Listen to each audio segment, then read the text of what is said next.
o pai veio, né, entrou pelo Rio de Janeiro. E lá ele foi ser carregador de frutas e verduras de navio, né, 20, 30 dias no porão do navio.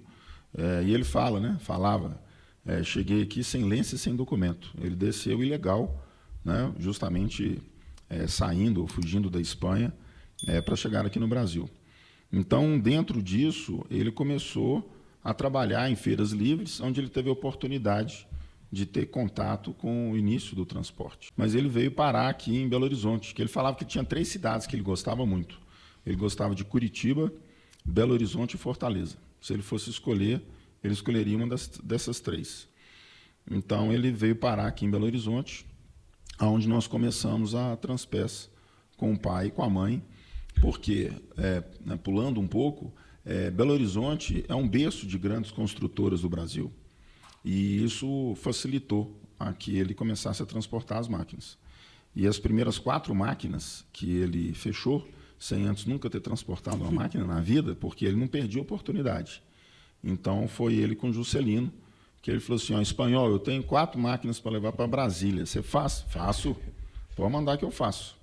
Então, pelo que eu me lembro, ele me contou que na primeira máquina que ele fez, que ele fechou para Brasília, ele teve que cortar o caminhão, ele foi para Juiz de Fora, a família já morava lá em Juiz de Fora, nossos avós e tios. Ele foi para Juiz de Fora, cortou a carreta para conseguir carregar essa máquina. Ele era um excelente engenheiro, né? Fazia tudo que você podia e não podia, e acreditava e deixava de acreditar, sempre de cabeça. Então ele foi manobrar e aprender a manobrar num campo de futebol, porque a direção contrária. Então, depois que ele aprendeu a dirigir o caminhão lá nesse campo de futebol em Juiz de Fora, pelo que eu me lembro, ele foi pegar a primeira máquina. E aí ele pegou essa primeira máquina e demorou 4 meses a levar essa máquina para Brasília, porque não existia Belo Horizonte, Brasília. Então ele tinha que pegar Uberaba, Uberlândia, subir para Tocantins, que na época não existia, era tudo Goiás, e descer para chegar no Planalto Central, onde seria a nossa atual capital. E aí ele chegou lá, disse que viu um casebre, um barracão, e perguntou para o cara, falou, vim aqui descarregar essa máquina na obra, é aqui mesmo. Ele pegou e deixou essa máquina lá e voltou para Belo Horizonte. Chegando aqui, ele falou, se eu não conseguir alguém para me ajudar, eu não vou conseguir nunca chegar. Porque quebrou caixa, quebrou motor. Então, antigamente, as estradas, se hoje nós não temos boas condições, imagine na época, né? Então, ele arrumou mais dois carreteiros, que aí carregaram a segunda, a terceira e a quarta, juntos. E aí, nessa ida das outras 3, eles demoraram 2 meses, mais ou menos, ou seja, 2 meses a menos.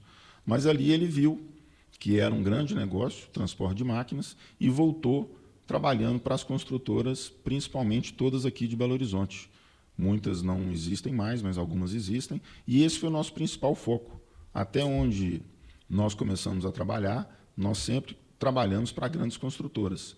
Aí começamos a ampliar de construtoras regionais para construtoras nacionais, aonde depois de transporte de máquinas, passamos para máquinas e equipamentos e depois fomos dividindo a empresa em unidades de negócio, que é o que nós temos hoje, abrangendo várias cargas de vários modelos e tipos de vários clientes no Brasil inteiro.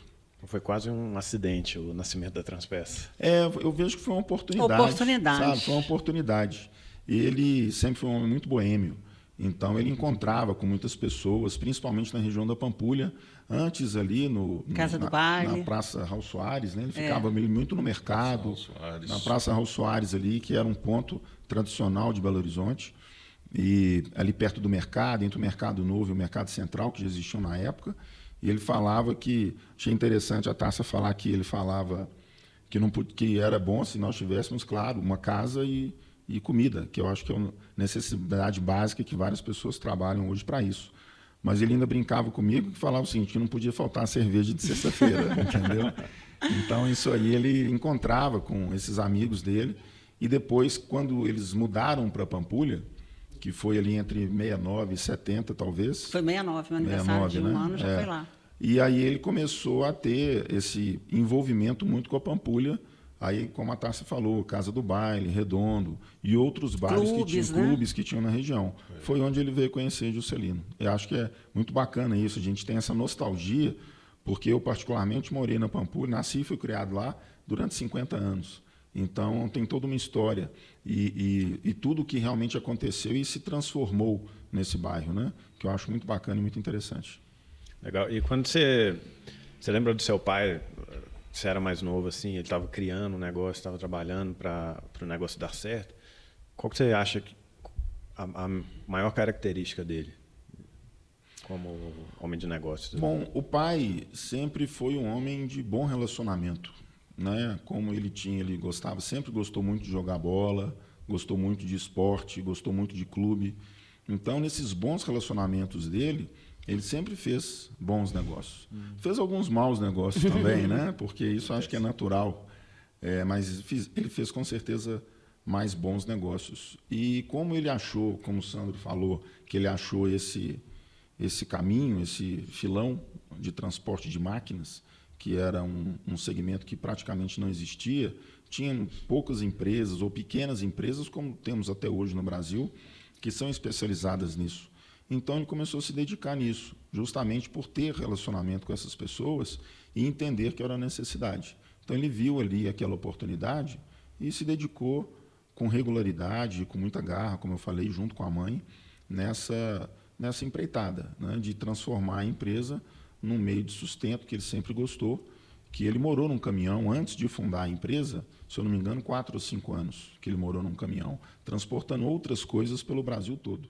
Olá, você gostou deste corte? Se você quer assistir o episódio inteiro, clique aqui. E se você quer ver mais um pedacinho desse episódio, clique aqui. Agora não se esqueça de se inscrever no nosso canal. Clique aqui.